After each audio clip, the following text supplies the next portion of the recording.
before Nathan gets back on that bus, his father starts explaining to him why the story that he wrote, the story that he wrote based on a feud that happened in their family.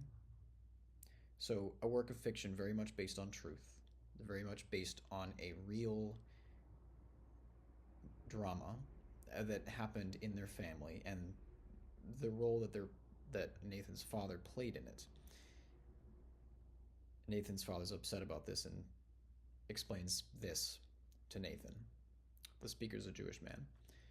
Nathan, your story, as far as Gentiles are concerned, is about one thing and one thing only. Listen to me before you go. It is about, K word, K and their love of money. That is all our good Christian friends will see, I guarantee you. It is not about the scientists and teachers and lawyers they become and the things that such people accomplish for others.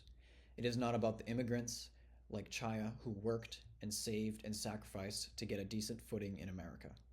It's not about the wonderful, peaceful days and nights you spent growing up in our house. It's not about the lovely friends you always had.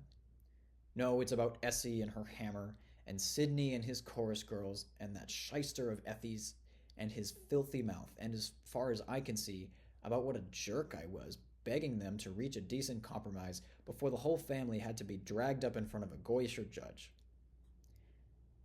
I didn't depict you as a jerk. Christ, far from it. I thought. I was administering a bear hug, to tell you the truth. Oh, did you? Well, it didn't come out that way. Look, son, maybe I was a jerk trying to talk sense to such people. I don't mind being made a little fun of. That couldn't bother me less. I've been around in life. But what I can't accept is what you don't see, what you don't want to see. This story isn't us. And what is worse, it isn't even you. You are a loving boy. I watched you like a hawk all day. I've watched you all your life. You are a good and kind and considerate young man. You are not somebody who writes this kind of story and then pretends it's the truth. But I did write it. The light changed. The New York bus started towards us across the intersection, and he threw his arms onto my shoulders, making me all the more belligerent. I am the kind of person who writes this story. You're not, he pleaded, shaking me just a little.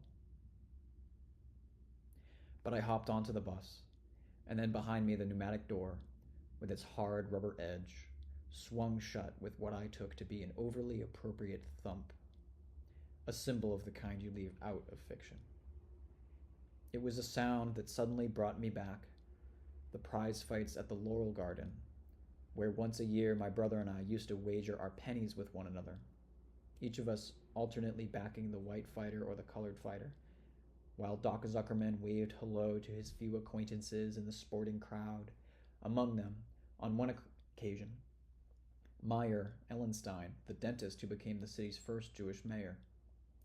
What I heard was the heart-rending thud that follows the roundhouse knockout punch, the sound of the stupefied heavyweight hitting the canvas floor.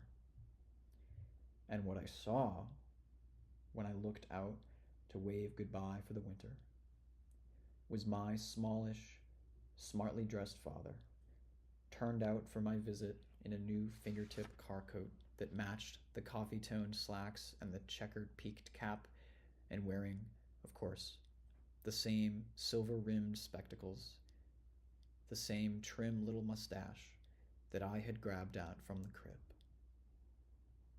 What I saw was my bewildered father, alone on the darkening street corner by the park that used to be our paradise, thinking himself and all of Jewry gratuitously disgraced and jeopardized by my inexplicable betrayal.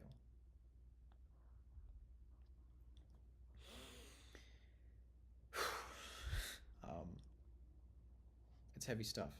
It's some of Roth's most musical writing, and the way his words bring out the drama between the son and the father. You can feel the way Nathan, as he's writing this down in the first person many years later, you can feel the sympathy that Nathan is able to find now for his father in that prose, a sympathy that he didn't have at the time that this was really happening. So that's what I take away from it.